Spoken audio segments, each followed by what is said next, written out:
The pain in my ribs made it hard to breathe as I sat down at the Christmas dinner table. My daughter Emily shot me a warning glance, then smiled at the assembled guests. Brandon, my son-in-law, raised his wine glass and announced loudly, "A toast to Marcus, still tough as nails, even after that nasty fall down the cottage stairs." His grin was all teeth, no warmth. Guess the old man learned his lesson about wandering around in the dark, eh? I smiled back, keeping my expression neutral, despite the sharp pain that radiated through my chest with each breath. Let him think I was just a clumsy old fool.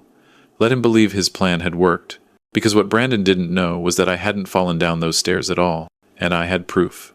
But I'm getting ahead of myself. Let me start at the beginning, 3 weeks earlier, when this whole nightmare began. My name is Marcus Thornton. I'm 64 years old, and I spent 36 years with the Royal Canadian Mounted Police, the last 15 as a detective in the Major Crimes Unit. I'd seen my share of darkness, the kind that makes you question human nature. Murder, fraud, domestic violence. I'd investigated them all.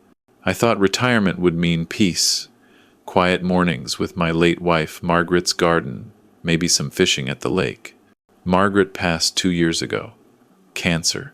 She fought hard, but in the end it took her. After that, my daughter Emily became everything to me. She was our only child, a nurse at Street Boniface Hospital in Winnipeg. Smart, caring, with her mother's kind eyes. When she married Brandon 5 years ago, I'd had my reservations. The guy was a real estate developer, always talking about his next big deal, always spending money he didn't quite have yet. But Emily loved him, and I kept my concerns to myself. That's what fathers do, right? It was early December when Emily called. I was in my workshop behind the house building a bookshelf for my spare room. My phone buzzed, and her face appeared on the screen, bright and smiling. "Dad, how are you?" "Good, sweetheart, just working on a project." "What's up?" "Well, Brandon and I were talking, and we realized you haven't been up to the cottage since Mom passed. We thought maybe it would be nice to go there for a weekend. Just the 3 of us. Get away from the city, spend some quality time together. What do you think?" The cottage. Margaret and I had built it 20 years ago on Lake Winnipeg, about an hour and a half north of the city. It was our sanctuary, our escape. I hadn't been back since she died. Too many memories. "I don't know, Em. It's winter. The roads can be rough, and the cottage isn't exactly set up for cold weather stays." Brandon's already thought of that. He had the heat turned on remotely, and he's been checking on the place. "Everything's ready. Plus, it would be good for you, Dad. You've been cooped up in that house for too long." "Please?" There was something in her voice. Not quite desperation, but close. I wondered if she and Brandon were having problems. Maybe she wanted neutral ground to talk things through. "All right," I agreed. "When were you thinking? This coming weekend? We could drive up Friday afternoon, stay through Sunday. I'll make Mom's famous beef stew." That sealed it. Margaret's beef stew had been my favorite. "Okay, sweetheart, count me in." "Perfect.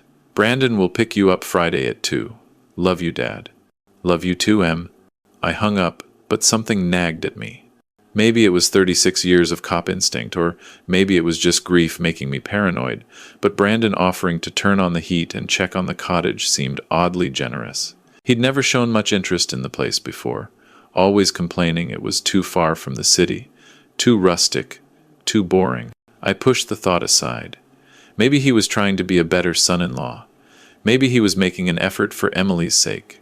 Friday arrived cold and gray, typical Manitoba December weather. I packed a small bag with warm clothes, my medication for the high blood pressure I'd developed since Margaret's death, and a book I'd been meaning to read. At 2 o'clock sharp, Brandon's black Ford F-150 pulled into my driveway. He was alone. "Where's Emily?" I asked as I climbed into the passenger seat. "Change of plans," Brandon said, pulling back onto the street. "She got called in for an emergency shift at the hospital, some kind of pile-up on the perimeter highway. She'll drive up tomorrow morning when her shift ends." "Should we wait for her then?" "Nah." She insisted we go ahead. Said she didn't want to ruin the weekend. "You know how she is, always putting work first." There was an edge to his voice when he said that. We drove in silence for a while. Brandon seemed tense, checking his mirrors frequently, his jaw clenched. I tried to make conversation. "How's the real estate business?" Busy. Always busy. Got a few developments in the works. That's good. More silence. Then, actually, Marcus, I wanted to talk to you about something. Here it comes, I thought. He needs money. I'm expanding the business, looking at some commercial properties. Big investment, but the returns could be substantial. I was wondering if you might be interested in partnering up. You know, use some of your retirement funds. It's a sure thing. There it was, I kept my voice neutral. How much are we talking about? Well, to get a decent stake, probably around 200,000. But like I said, the returns would be excellent. 30–40% annually.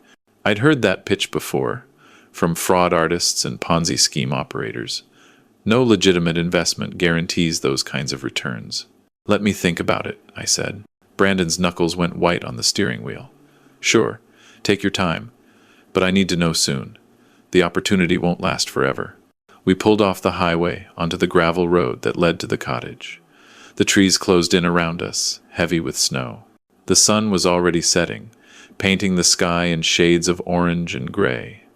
Brandon drove fast, too fast for the conditions, and the truck fishtailed on the icy patches. Easy, I said. No need to rush. He didn't slow down. We arrived at the cottage as darkness fell completely. It looked smaller than I remembered, more isolated. The nearest neighbor was 3 kilometers away. No cell service out here, either. We'd installed a landline years ago for emergencies, but I hadn't checked if it still worked. Brandon grabbed his bag from the back seat and mine. I'll get these inside. You go ahead and start the fire. The cottage was cold, despite Brandon's claims about having the heat turned on. My breath came out in clouds. I found the thermostat and cranked it up, then moved to the fireplace. The wood bin was empty. Brandon, we need to get firewood from the shed. I'll do it in a minute. Just let me unpack. He disappeared into one of the bedrooms, closing the door behind him. I heard him talking, probably on his phone while he still had a signal from the road. The tone was urgent, hushed. I put on my coat and went outside to get the firewood myself. The shed was around the back of the cottage, accessible by a set of wooden stairs that led down from the deck. The stairs were old, weathered by years of harsh Manitoba winters. Margaret had always said we needed to replace them. I grabbed the wood, loaded my arms full, and started back up. That's when I noticed it. The second step from the top had been sawed partway through, the cut hidden by a thin layer of snow.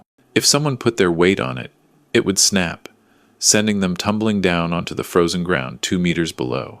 My blood went cold, and it had nothing to do with the temperature. I examined the cut more closely, brushing away the snow. Fresh sawdust stuck to my gloves. This had been done recently, within the last few hours. I carefully stepped over the damaged stair and went back inside. Brandon was in the kitchen, pulling groceries from a cooler. Found the problem with the stairs, I said, watching his face carefully. Second step is rotted through. Almost fell right through it. We'll need to be careful. His expression didn't change. Oh yeah? That's dangerous. Good thing you noticed. I'll take a look at it tomorrow in the daylight, see if we can fix it. He was good. I'd interrogated hundreds of suspects over my career, and Brandon's poker face was better than most. But there was a tell, a tiny twitch at the corner of his left eye. He was lying. Yeah, I said slowly. Good thing. That night I barely slept. I lay in the bedroom I'd shared with Margaret, staring at the ceiling, my mind racing. The sawed stare, Brandon's lies about the heat being on, the pressure to invest money. Emily conveniently called away. A pattern was forming, and I didn't like where it pointed. The next morning I woke to find Brandon already up, coffee made. He seemed cheerful, almost manic. Morning, Marcus. Sleep well? Well enough. When's Emily supposed to arrive? She texted me. Her shift ran long. She won't make it until late afternoon. Thought maybe you and I could do some fishing. The ice should be thick enough on the lake. Ice fishing on Lake Winnipeg. In December, with a man I was starting to suspect wanted me dead. Maybe later, I said. My hip's been bothering me. Think I'll just relax here, read my book? Brandon's smile tightened. Come on, Marcus. Don't be boring. Margaret wouldn't want you sitting around like an old man. The mention of my wife's name in that context made my jaw clench, but I kept my voice level. I said maybe later. After breakfast, Brandon announced he was going into town for supplies. We're low on a few things. Should only take an hour or so. You'll be okay here alone? I've been taking care of myself for 64 years, Brandon. I think I'll manage. The moment his truck disappeared down the road, I went to work. First, I checked the landline. Dead. The cord had been cut, hidden behind the desk. Another accident. Next, I went through Brandon's bag in the bedroom. Buried under his clothes, I found a folder. Inside were documents. Mortgage papers on a commercial property in Winnipeg, dated 3 months ago. Amount, $1.2 million. Behind that, casino cash advance receipts. Dozens of them, totaling nearly $300,000. Letters from collection agencies. A notice of foreclosure. Brandon wasn't just in financial trouble. He was drowning. At the bottom of the folder, I found something that made my stomach drop. Life insurance documents. Mine. A policy Margaret and I had taken out 20 years ago worth $500,000. The beneficiary had been Margaret, but after her death, I'd changed it to Emily. Or so I thought. According to these documents, the beneficiary had been changed 6 months ago to Brandon. My hands shook as I put everything back exactly as I'd found it. I needed more evidence, something concrete, and I needed to be smart about it. Brandon was desperate, and desperate men were dangerous. I went outside and examined the stairs again in the daylight. Using my phone, I took photos of the cut, the sawdust, everything. Then I checked the perimeter of the property. The woodshed door had fresh pry marks. Brandon had broken in to get the saw. He wasn't planning an accident. He was planning murder. When Brandon returned, I was sitting by the fire, book in lap, appearing for all the world like I didn't have a care in the world. Hey, Marcus, got everything we needed. How about that fishing now? Actually, I was thinking about your investment opportunity. Tell me more about it. His face lit up. For the next hour, he pitched his development project, showing me glossy brochures on his phone, talking about projected returns and market conditions. It was all nonsense, of course. I'd seen the foreclosure notices. There was no development project. He just needed money to pay his gambling debts. So, what do you think? He finally asked. I think I need to see the actual property. Meet with your partners. Review the financials. You understand, Brandon. I'm a careful man. His expression hardened. There isn't time for all that. I told you, this opportunity won't last. Then I guess it's not meant to be. The temperature in the room seemed to drop 10 degrees. Brandon stood up slowly, his hands curling into fists at his sides. You never liked me, did you, Marcus? Never thought I was good enough for Emily. This isn't about... Shut up, old man. I'm talking now. He stepped closer, his voice dropping to something dangerous. You know what your problem is? You think you're so smart, so superior, with your cop stories and your perfect little life, but you're just a washed-up has-been who couldn't even save his wife from cancer. The blow struck deep, as it was meant to. But I kept my face impassive. I think you should leave, Brandon. Leave? We're in the middle of nowhere. It's my truck. Emily won't be here for hours. He smiled, and it was the coldest thing I'd ever seen. Besides, we haven't finished our conversation about the investment. See, I really need that money. And one way or another, I'm going to get it. He moved toward me, and I stood, positioning myself between him and the fireplace. 36 years of training kicked in. I might have been 64, but I'd kept myself in shape, and I knew how to handle myself. This is your last chance, Brandon. Leave now, and we can talk about this calmly tomorrow when Emily's here. Emily's not coming, he said. I told her not to. Told her we needed bonding time, me and her old man. She thinks we're having a nice father-son weekend. So what's your plan? Kill me? Make it look like an accident? He actually laughed. Kill you? Jesus, Marcus, you really have been watching too many cop shows. I'm not going to kill you. You're going to have an unfortunate accident. The stairs you already noticed. Or maybe a fall on the ice. Hell, maybe your heart just gives out from the stress of being so far from your medication. My medication's in my bag. Is it? He pulled a pill bottle from his pocket. My blood pressure medication. Oops. Must have fallen out. These old cottages are dangerous, Marcus. Lots of things can go wrong. That's when he rushed me. I sidestepped, using his momentum against him, and he crashed into the coffee table. But he was younger, stronger, and fueled by desperation. He recovered quickly and came at me again. This time his fist connected with my ribs, and I heard something crack. The pain was blinding. I went down, and he was on me, his hands around my throat. Black spots danced in my vision. This was it. This was how it ended. Murdered by my own son-in-law in the cottage I'd built with my wife.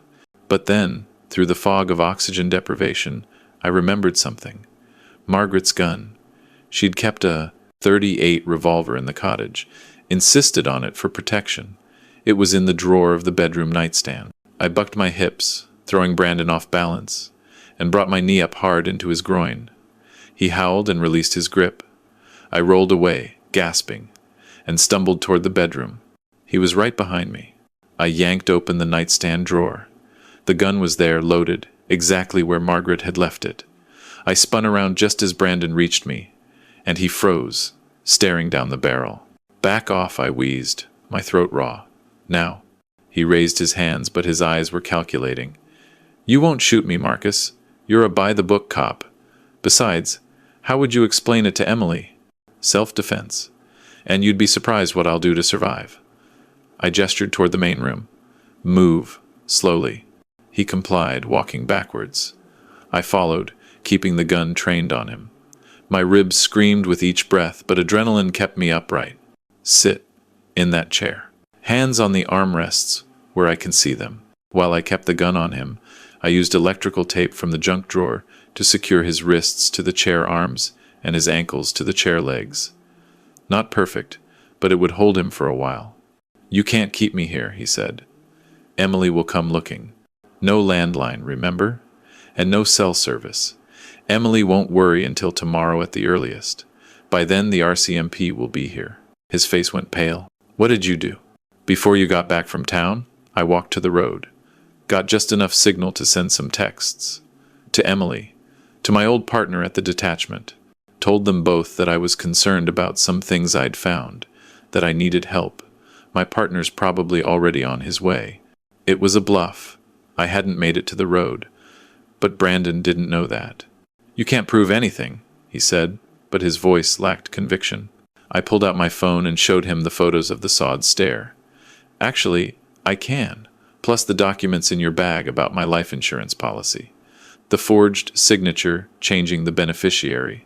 That's fraud, Brandon. And combined with the assault I just endured, the attempted murder charges are going to stick." His face crumpled. "I didn't mean for it to go this far. The debts just kept growing, and I thought, if I could just get access to some capital, I could turn it all around. I love Emily, Marcus, I do. But I got in too deep." "So you decided to kill me?" "I needed that insurance money. After you were gone, I was going to take care of Emily, I swear. The life insurance plus your house, your savings. It would have been enough to cover everything and still have left over for Emily. You would have bankrupted my daughter, trying to save yourself." He said nothing, because we both knew it was true. I sat down heavily in a chair across from him, the gun still in my hand but resting on my lap. My ribs throbbed. "You know what the sad thing is, Brandon? If you'd just been honest, if you'd come to me and told me you were in trouble, I might have helped. Not with the gambling debts, but with getting you into treatment, helping you find a way out. That's what family does." "We're not family," he spat. "You made sure I knew that every single day." Maybe there was some truth to that. Maybe I hadn't been as welcoming as I should have been, but it didn't excuse attempted murder. We sat in silence as the sun set and the temperature dropped. I didn't dare leave to get firewood, not with Brandon secured but potentially able to work himself free. So we waited in the growing cold. Around 9 p.m., headlights flashed through the windows. A vehicle pulled up outside. My heart raced. Had my bluff worked? Was it the RCMP? The door opened, and Emily walked in. She took in the scene immediately. Me, bruised and bleeding, holding a gun. Brandon, taped to a chair. Her face went white. "Dad? What happened? What did you do?" "Not what I did, sweetheart. What he did." I quickly explained everything. The sod stair, the forged insurance documents, the attack. With each revelation, I watched my daughter's face transform from confusion to horror to grief. When I finished, she turned to Brandon. Is it true? He couldn't meet her eyes. I can explain. Is it true? I was desperate. I made mistakes. But I did it for us. For our future. You tried to kill my father. Her voice broke. How is that for us? She pulled out her phone. I'm calling the police. No signal here, I reminded her. Landline's cut too. We need to drive to where there's service. Emily looked at Brandon one more time, and I saw her heart break in real time. Then she hardened, becoming someone I didn't quite recognize. Let's go, Dad. We'll take my car. He can stay here and think about what he's done. We can't just leave him. Watch me. We left Brandon taped to the chair, drove 20 minutes until we had cell service, and called the RCMP. Constable James Reimer, my old partner, met us at the detachment. I gave my statement, showed him the evidence on my phone, told him where to find the insurance documents in Brandon's bag. They arrested Brandon at the cottage 3 hours later. The charges: attempted murder, fraud, forgery, assault, causing bodily harm. The evidence was overwhelming. Which brings me back to the Christmas dinner table, 3 weeks after that nightmare weekend. The broken ribs Brandon gave me were still healing, making it hard to breathe, hard to sit upright for long periods. But I'd insisted on hosting the family dinner anyway. Emily deserved some normalcy after everything she'd been through. Brandon, of course, was out on bail, pending trial. His lawyer had convinced the judge he wasn't a flight risk, not with Emily still legally his wife. She'd filed for divorce the day after his arrest, but these things take time in Canada. And somehow, Emily had allowed him to come to Christmas dinner. For closure, she'd said, I need to see him one more time, face him with the family around. I'd argued against it, but she was my daughter, and she was hurting, so I'd agreed. Now, sitting at my dinner table with my cracked ribs screaming, I watched Brandon play the role of misunderstood victim. My younger brother Tom and his wife Linda sat stiffly, unsure how to react. Emily's cousin Mark kept glaring at Brandon. The tension was thick enough to cut. So, Marcus, Brandon said, his voice carrying that false joviality, now that you've had time to think about it, realized it was all just a big misunderstanding. When are you going to drop those charges? I mean, we're family, right? The table went silent. Everyone stared at me. I carefully set down my fork, the movement sending sharp pains through my ribs. I looked Brandon directly in the eye. A misunderstanding? Is that what you're calling attempted murder now? Dad, Emily started, but I held up a hand. No, sweetheart. Let me say this. I turned back to Brandon. You sawed through the cottage stairs, planning for me to fall and break my neck. You cut the landline so I couldn't call for help. You forged my signature to change my life insurance beneficiary. And when none of that worked fast enough, you put your hands around my throat and tried to choke me to death. Brandon's mask slipped. You can't prove. The RCMP has photos, documents, your fingerprints on the saw. And I have these. I carefully pulled up my shirt, revealing the massive purple and yellow bruising across my ribs and chest. 3 cracked ribs, severe contusions, ligature marks on my throat, all documented by the hospital the night you attacked me. I lowered my shirt and leaned forward, ignoring the pain. You didn't teach me a lesson, Brandon. You didn't prove I was old and weak and in your way. You proved something else entirely. What's that? He asked, his voice tight. That you're a coward who tried to murder an unarmed 64-year-old man for insurance money, and you still failed. The silence that followed was deafening. Emily was crying quietly. Mark looked like he wanted to vault across the table and strangle Brandon himself. Tom just shook his head in disgust. Brandon stood up, his chair scraping loudly against the floor. This is bullshit. I don't have to sit here and take this abuse. Emily, we're leaving. No, Emily said quietly. What? She looked up at him, her eyes red but her voice steady. No, Brandon, you're leaving. Alone. The divorce papers are being served tomorrow. My lawyer says with the criminal charges, I'll get everything. The house, the car, all of it. You're going to prison, and when you get out, you'll have nothing. No wife, no family, no future. Emily, please, get out of my father's house. Brandon looked around the table, seeking an ally, finding none. Finally, his mask cracked completely. You're all going to regret this. I'll appeal. I'll fight. You'll go to prison, I said calmly. The Crown prosecutor tells me you're looking at 10 to 15 years minimum. And in Canadian prisons, they don't look kindly on men who hurt the elderly. You'll have a lot of time to think about your choices. He stared at me with pure hatred, then stormed out. We heard his car start, tires spinning on the icy driveway as he sped away. After a moment, Tom raised his glass. To Marcus, tough as nails even after everything. To Dad, Emily added, her voice breaking. I'm so sorry. I'm so sorry. Nothing to be sorry for, sweetheart. You loved the wrong man. That's not a crime. But you chose right in the end, and that's what matters. We finished dinner quietly, and afterward, everyone helped clean up. When they'd all gone home, Emily stayed behind. We sat by the fireplace, not speaking, just being together. He really would have killed you, she finally said. It wasn't a question. Yes. And you kept yourself alive using everything you learned in all those years with the RCMP. Yes. Mom would be proud. That made me smile despite the pain in my ribs. Your mother would have shot him the moment he walked in the door. She never liked him much either. That got a small laugh from Emily, the first real one I'd heard from her in weeks. We sat there until the fire burned low, father and daughter, survivors both. Brandon's trial is set for March. The evidence is overwhelming, and his lawyer has already hinted at a plea deal. I'll testify if needed, though the prosecutor thinks it won't come to that. The physical evidence tells the story clearly enough. I sold the cottage. Too many bad memories now, layered over the good ones with Margaret. The money went into a trust for Emily, to help her rebuild her life. My ribs healed slowly. At my age, everything heals slower. But I'm still here, still breathing, still standing. Brandon tried to teach me a lesson about getting old, about being weak, about being in the way.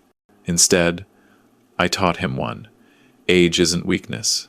Experience isn't irrelevant. And a desperate man with a plan is no match for a careful man with 36 years of catching criminals.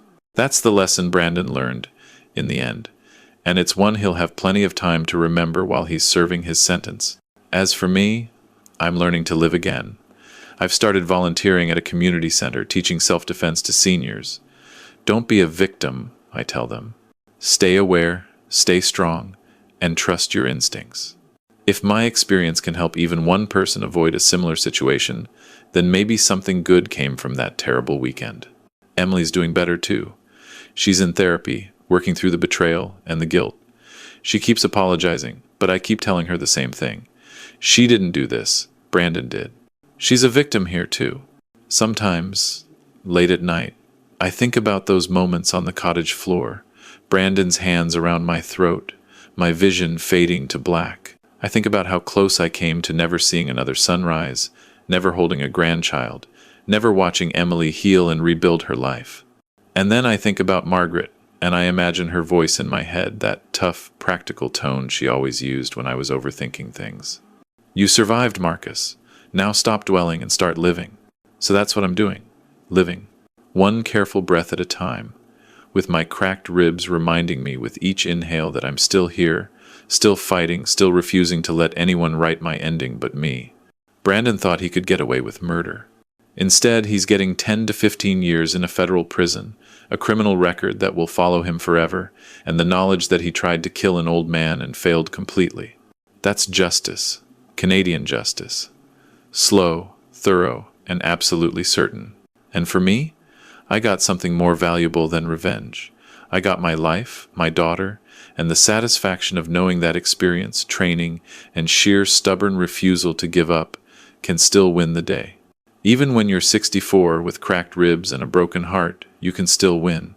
You just have to be smart about it, stay calm under pressure, and never, ever underestimate what an old cop knows about catching criminals. Brandon learned that lesson the hard way, and he'll have 15 years to remember it. As for that toast he made at Christmas dinner about the old man learning his lesson, he was right about one thing. Someone learned a lesson that weekend at the cottage. It just wasn't me.